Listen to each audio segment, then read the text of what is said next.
इस वक्त सामने स्क्रीन पर जो स्टोरी आप देख रहे हैं, ये स्टोरी जेम्स प्रांग के साथ उनके सेशन में एक व्यक्ति आए थे जो कि एक टीचर थे, और उनके स्वर्गीय स्टूडेंट ने उनके साथ किस तरीके से संपर्क करने की कोशिश करी थी।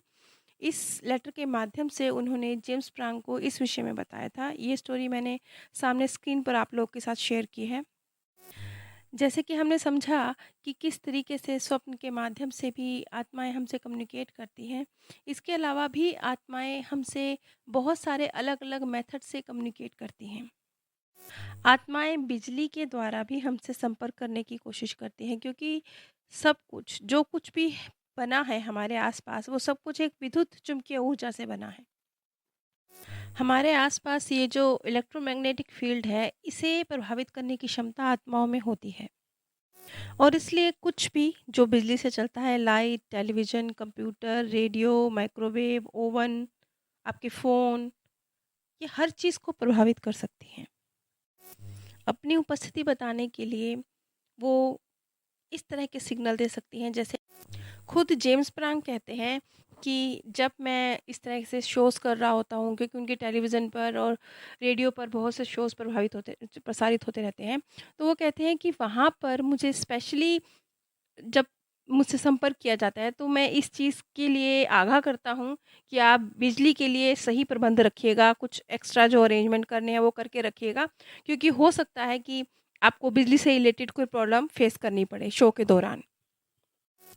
यहाँ पर मुझे एक बात भी याद आती है। एक बार आप ही में से एक महिला ने मुझे अपना एक्सपीरियंस भेजा था। उन्होंने कहा था कि उनका बेटा, जिसका स्वर्गवास हो गया है, जब वो पूजा कर रही होती थी, उसी टाइम, जबकि वो रेडियो को ऑन भी नहीं करती थी, रेडियो में उनका फ़ेवरेट सॉन्ग प्ले होने लगता था। और ये ऐसा एक बार नहीं हुआ, ऐसा उनके साथ 3-4 बार हुआ।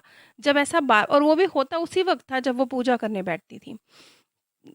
तो उन्हें इस बात का एहसास हुआ कि शायद उनका पुत्र उनसे संपर्क करने की कोशिश कर रहा है। तो उन्होंने फिर अपने पुत्र से प्रेयर करी कि वो अपने मार्गदर्शक का हाथ थामे, वो आगे बढ़े, वो मेरी चिंता ना करे, मैं बिल्कुल शांत हूँ, स्थिर हूँ, मैं समझ सकती हूँ कि ये प्रकृति किस तरीके से कार्य करती है, तो मैं मेरी चिंता वो ना करे। जब इस तरीके से उन्होंने अपने बेटे को मैसेज दिया, तो कहती हैं उसके बाद उन्हें इस तरह का एक्सपीरियंस नहीं हुआ। इसके साथ-साथ आप कोई ख़ास परफ्यूम, कोई ख़ास तरह की स्मेल अपने आस-पास जो आपके स्वर्गीय प्रियजन से कनेक्टेड थी, उससे फ़ील कर सकते हैं। जैसे कि एक बार अ, मेरे पास एक व्हाट्सएप मैसेज आया था, जिसमें एक व्यक्ति ने मेरे साथ ये बात शेयर की थी कि उनकी माताजी के घुटनों में दर्द रहता था, तो वो एक ख़ास किस्म का बाम लगाया करती थी अक्सर अपनी टाँगों पर। तो उनके कपड़ों से, उनके पास से उस बाम की खुशबू आया करती थी। तो वो कहते हैं कि जब उनकी मम्मी जी का स्वर्गवास हो गया, इसके 4-5 दिन बाद, जबकि वो बाम अब घर में कोई यूज़ भी नहीं कर रहा था भी नहीं वो बाम घर में। लेकिन कई बार उन्हें घर में बहुत एक स्ट्रॉन्ग उस बाम की स्मेल महसूस होती थी, वो लोशन जो उनकी मम्मी लगाया करती थी। और इस तरीके से जब सुगंध के माध्यम से आत्माएँ अपनी प्रेज़ेंस को प्रदर्शित करने की कोशिश करती हैं, तो इस तरह जेम्स फ्रांक बताते हैं कि इस तरह की जो खुशबुएँ होती हैं, वो डायरेक्ट उस स्वर्गीय व्यक्ति से संबंधित होती हैं। जैसे कि उनके पास एक महिला आई जेम्स फ्रांक के साथ, और उसने ये चीज़, और जब ये एक्सपीरियंस ये महिलाएँ जेम्स फ्रांक के साथ शेयर कर रही, ठीक इसी तरह से बहुत सारे माता-पिता ने जेम्स, इसी तरह से कभी-कभी बहुत रेयर किसी केस में आत्माएँ अपने आप को किसी फ़ोटोग्राफ में भी शो कर पाती हैं। लेकिन यहाँ पर जेम्स प्रांग एक बात कहते हैं, वो कहते हैं कि ये जेम्स प्रांग कहते हैं कि there are many elements to consider for a spirit to impress itself in a photograph.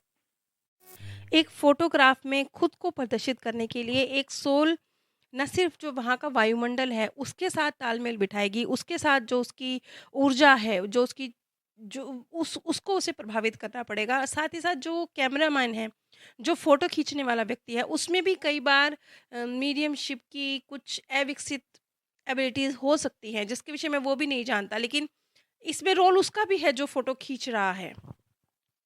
और ये जो फ़ोटोज़ हैं, ये मतलब एक ऊर्जा के धब्बों की तरह भी हो सकती हैं।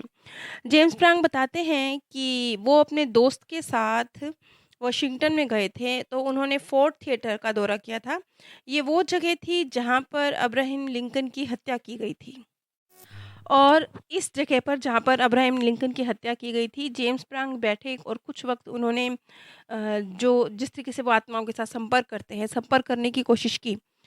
और उसी वक़्त उन्होंने उनका एक मित्र था जो उन्हीं के साथ मिलके कार्य करता है, उन्हें फ़ोटोग्राफ लेने के लिए कहा। तो वो कहते हैं कि वो हैरान थे कि ढेर सारे ऊर्जा के धब्बे, ढेर सारे, एक नहीं अनेक, उस फ़ोटोग्राफ में मौजूद थे। यानी वो स्थान जहाँ पर अब्राहम लिंकन की हत्या की गई थी, जब वहाँ पर बैठकर जेम्स प्रांग ने आत्माओं से संपर्क करने की कोशिश करी, तो वहाँ पर उन्होंने एक नहीं अनेकों आत्माओं की उपस्थिति को महसूस किया। लेकिन यहाँ पर वो एक चीज़ और ऐड करते हैं, वो ये कहते हैं कि जोडिक जो उनका फ़ोटोग्राफ़र था, जिसने फ़ोटो खींची थी, वो भी एक मतलब उसकी शुरुआती अवस्था है, लेकिन वो भी एक साइकिक के तौर पर कार्य करता है। इसके अलावा एक और भी विधि है जिसके द्वारा आत्माएँ अपने करीब होने का एहसास कराती हैं। जैसे कि आप कहीं जा रहे हैं, अचानक से कहीं पर भी चलते हुए, कहीं पर भी प्लेन में, बस में, थिएटर में, किसी दुकान में, किसी मार्केट में आपको एक कोई अनजान व्यक्ति दिखाई देता है जो आपको जिसमें आपको अपने स्वर्गीय प्रियजन की दिखाई देती है।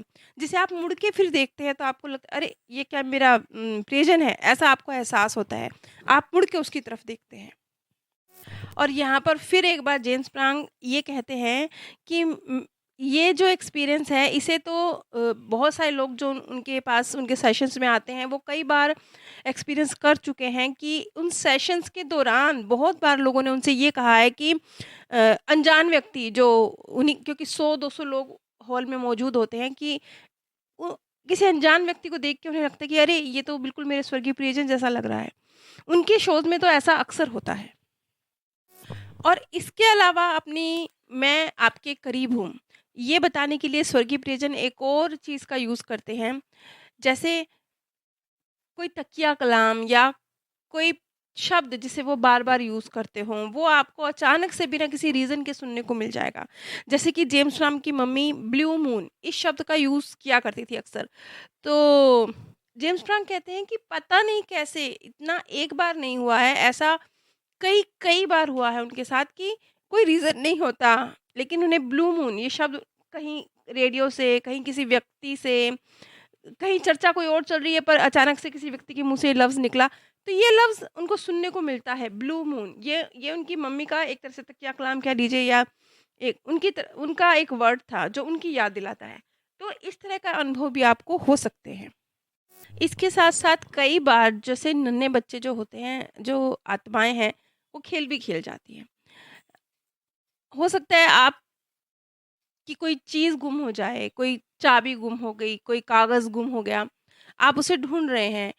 थोड़ी देर बाद इधर-उधर ढूँढ के वापस उसी जगह पे आते हैं जहाँ आप पहले ढूँढ चुके हैं। वहाँ पहले नहीं मिला, लेकिन बाद में जब चक्कर-वक्कर काट के उसी जगह पे दोबारा आते हैं तो आपको लगता है अरे! ये चाबी तो यहीं पड़ी थी, यहाँ तो मैं पहले भी आया था, पहले भी चेक किया था, तब तो नहीं थी, अब ये कहाँ से आ गई?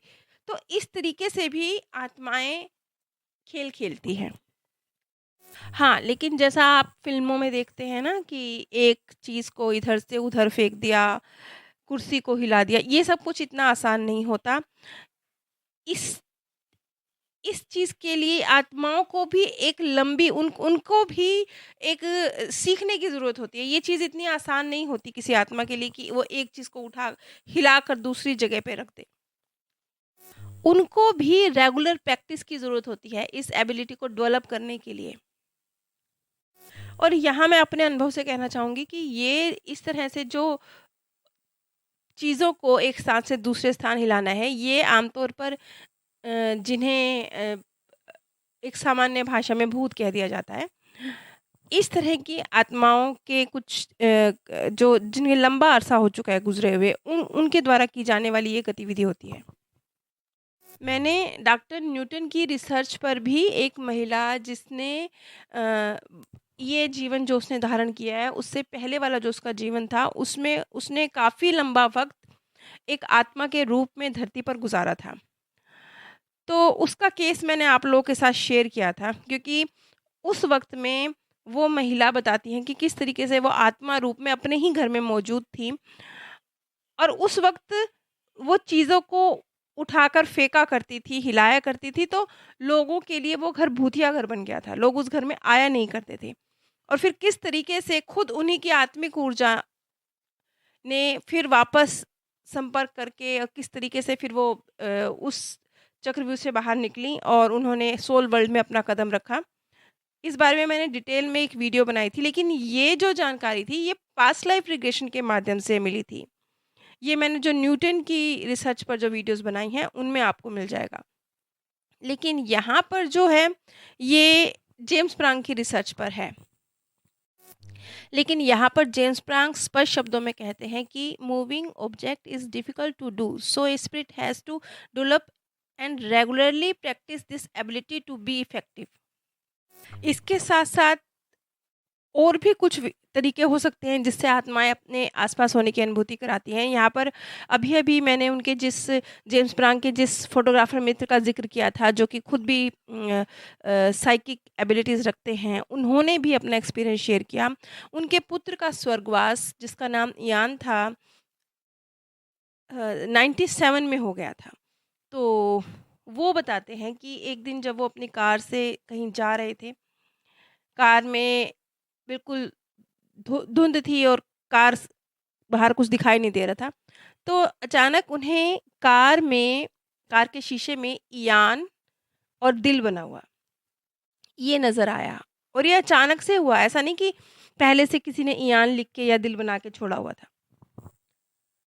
और सामने स्क्रीन पर मैंने आप लोगों के साथ एक लेटर भी शेयर किया है। इस लेटर में किस तरीके से एक टीचर बता रहे हैं कि उनके स्टूडेंट ने अपने करीब होने के अनुभव उन्हें दिए। नीचे डिस्क्रिप्शन बॉक्स में मैंने आप सभी के साथ अपने सेकंड चैनल का लिंक शेयर किया है। इन दोनों चैनल्स पर ही मृत्यु के बाद की दुनिया के संबंध में जो लोगों के सत्य अनुभव हैं, जो आप ही लोगों के द्वारा प्राप्त होते हैं, उनके आधार पर जानकारी प्रस्तुत की जाती है। आप सभी पर परमात्म सौंदर्य, प्रेम और आनंद सदैव बरसता रहे। आप सभी दिव्य परम धाम में स्थान प्राप्त करें। आप सभी पर परमात्म सौंदर्य